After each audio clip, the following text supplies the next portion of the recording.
We're talking about paying for residential care. Paying for residential care. That's a hell of a title, isn't it?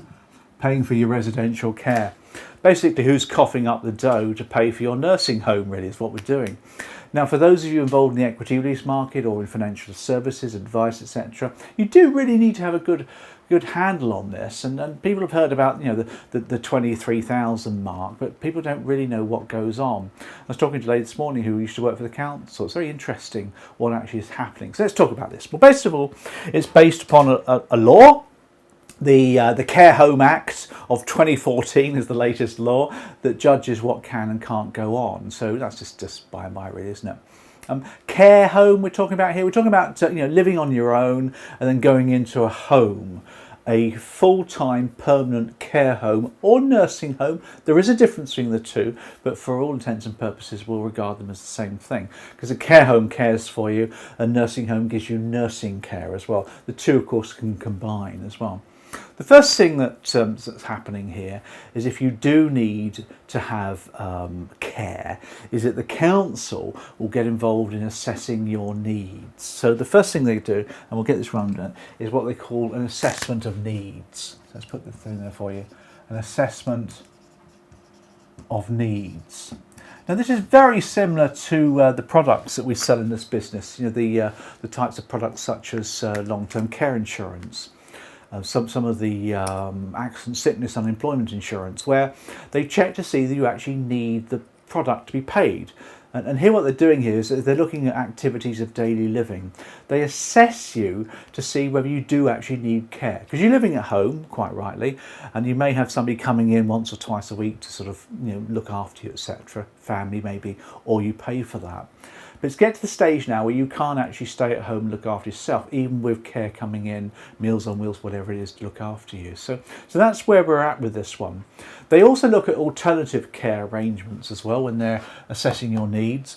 Maybe sheltered accommodation might be right for you. You don't have to have a care home. Maybe sheltered housing might be right for you. If you've got a property worth a few bob, then you could certainly move into some sort of warden-assisted care home, over 50s retirement property. The kind of thing you see Churchill, people like that building and promoting in town. We've got loads here in Cheltenham where people have warden assisted, or just properties with, they're perfectly okay on their own. They're just like looked after in a sort of community, and there's nothing wrong with that. In Holland they do the same thing, some really good stuff going on there. But if it's quite clear that you do need long-term care, you do need a care home to look after you, they then carry out a financial assessment. So let's put that one up here for you. The financial assessment. Because what they're wanting to do is to see if you can afford to pay for it or not. That's pretty much what comes down to the financial assessment. So let's put these sort of terms up on the board for you. Now, the first thing they're going to do with a financial assessment is they're going to check your income and your capital. So how much are you earning on a regular basis, and how much have you got in the bank? Now, they're looking at things that you own yourself. They're not looking at other assets which are owned by other people in your sort of network. If it's a jointly held asset, they will assume it's half. So they'll take half the value of things that you own jointly. And what they're looking for is the amount of capital to start with. And the key figure here, and you've probably heard this figure before, it's still quite relevant, is 23,000. This is England, of course, £23,250. They're looking for that amount of capital. Quite simply, if you've got capital assets, whatever that is, worth more than £23,250, you've got to stump up for the cost of your care. You've got to sell that asset and pay for the care, and we'll show you in a second how you do that. A bit obvious, really, isn't it? If you've got slightly less than that, if you've got between 14,000, get the actual figure for you, 14,250 up to 23,250. So in other words, you've got capital, but not quite as much as the 23. So, it is going to be paid for you. That's the whole point behind it. Then what they'll do then is they'll assume some of that capital and they're going to turn it into income, just like they do with pensions, credit and stuff like that. And what they basically do there is they take, for every 250 quid in between those two figures, they assume you've got another £1 in income. And that's particularly important because when it comes to actually paying for your long-term care, the council don't pay at all. They take off your income that you're earning as a result of that. So that adds to your income as well. Now, the kind of things that's ignored, capital that's ignored, are things like stuff that's in trust, for example, or bonds, insurance bonds are ignored as well because they have a life assurance element. They don't actually regard those as capital. You have to look at the detail, of course. If you own a property and your spouse still lives in that property, you've got to go into care, but they live in the property, then the property is therefore not taken into account, and rightfully so, because the spouse has got to live somewhere, haven't they? So that's the main element in that respect as well. That's capital, first thing. The next thing they're going to do is work out your income, because just because you go into a home doesn't mean your income stops. You may still get some kind of income, and they want to be working this out. So let's squeeze this one over here, shall we, in this little section here, because what they're going to do is work out your income. So let's just put that one over across there for you. Now what they do is they work out on a weekly basis, because that's how they roll, isn't it, when it comes to things like welfare benefits. And they're going to work out your personal budget. Now your personal budget is pretty much how much it's going to cost for you to be looked after. So your personal budget is, cost of all your home, etc. They want to work out what that is shortly. And what they're basically looking to do here is to see that your income doesn't exceed that personal budget. Because if it does, then you become a self-funder. Bit obvious, really, isn't it? If the budget to pay for your care home, etc. is there, and your income is up here, then you can afford to pay for it yourself. Okay, you haven't got the capital, but you've got the income to pay for it. So they want to work out that, and that makes sense, really, at the end of the day. Now, lots of income is ignored, because obviously what they're working out, lots of income is ignored for this calculation. So, for example, like war pensions, paid in the event of war damage, that sort of thing, is ignored as well. And that's absolutely the right thing to do. So that's income. A couple other quick things on there. First of all, social security benefits. They expect you to claim for all the social security that you can. We're talking there about, your welfare benefits, aren't we? So if you're not claiming all your welfare benefits, they want you to claim those, because that comes from central government, effectively, doesn't it? Remember, we're working out the income here to see that it exceeds the personal budget. So, if you're not claiming for your pensions credit, you need to claim for it. If you're not claiming for care allowance, that sort of thing, personal independence, you've got to claim for all the various disability allowances along the way. And that makes sense, really, doesn't it? The last thing for you, probably mentioned before, is when it comes to assets that you own, is careful that you haven't deliberately deprived the council of any assets here, because they want to work out what you've got money in the bank. If you deliberately deprive the council of any assets, they will come after you. They call this deliberate asset deprivation. Lovely phrase, that, isn't it? So the biggest example is you pass the house over to your children. You put them on the deeds a couple of years ago to avoid care home costs. You don't get away with that. The council aren't stupid. They can look at the details. They know what's going on. And if you deliberately deprive the council of any assets, they will come after you and insist that the house is sold and used to boost your capital, and therefore you won't qualify to actually get any money as well. And that kind of makes sense, doesn't it? So we've got the income then. We've got all the income that you've got coming in. We've got the budget that it's going to cost, if you like, the total cost of care. The next thing they want to work out is your personal expense allowance. Now, the personal expense allowance is how much you're allowed to receive, effectively. Let's put this over here, shall we? Your personal expense allowance. Personal expenses. Personal expenses. This is the amount of money that you can have in order to pay for whatever you need to buy whilst you're in the care home. It's £24.90 at the moment. Don't worry too much about that figure. That's the weekly figure that you're entitled to receive from your income. See, what they're doing here is they're going to work out your income, and they're going to use that income to pay for the home, but they're going to keep £24.90 back for your bits and pieces that you need to survive on. And you've got to think about these things. Some people still smoke, for example. Some people like vaping, whatever it is, a bit of chocolate, some goodies, some nice life's luxuries, if you like. It's not a lot of money though, is there, at the end of the day? And it's at that point then that the local authority will do the financial or the final calculation. They've got the capital, they've got your income, they now need to work out how much they're going to have to pay.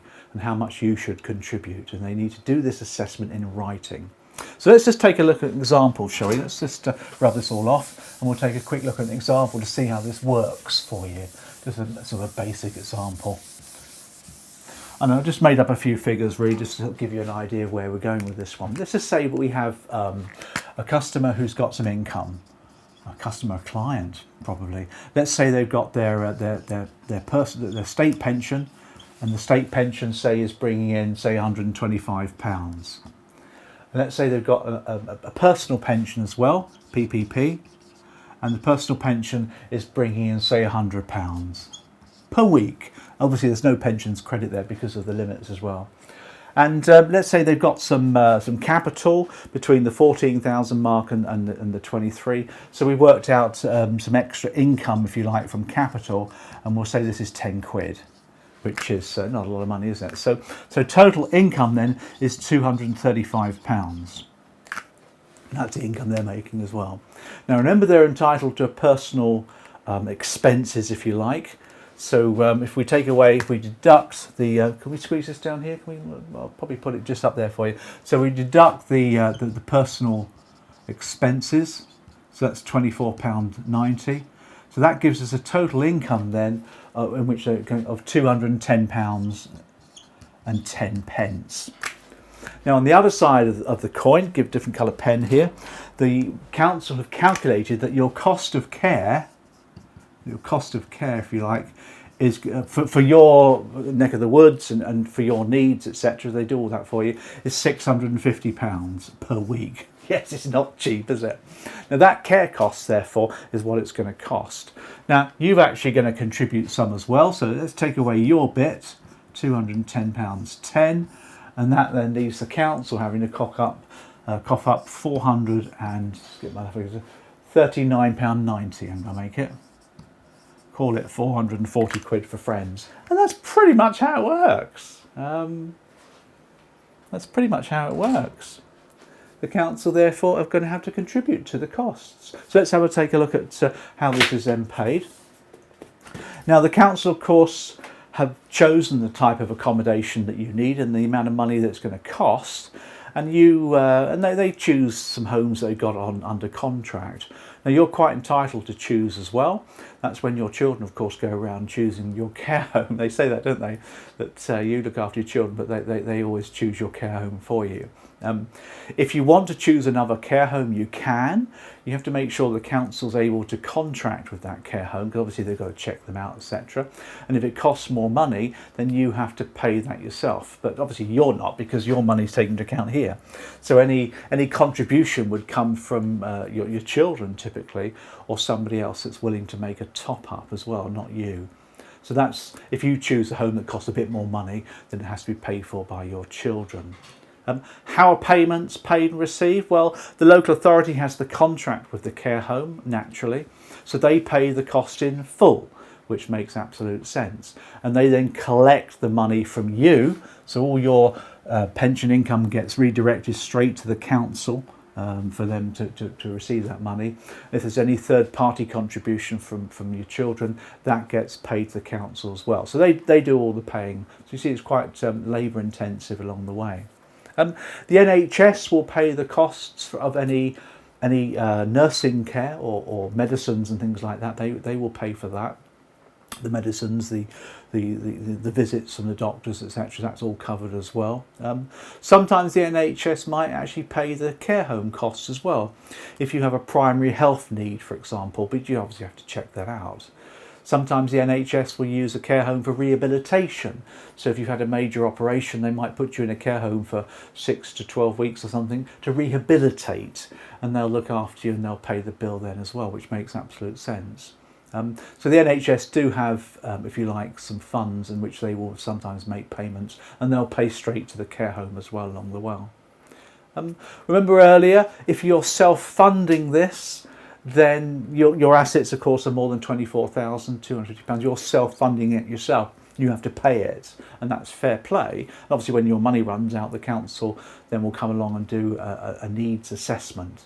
So if you've got loads of money in the bank, you've got to use that to pay for the care home. But when that money comes down to below the limit, you apply to the council for a needs assessment, and they will do all this palaver to see how much they're going to contribute as well. The other thing to think about, of course, is the private sector.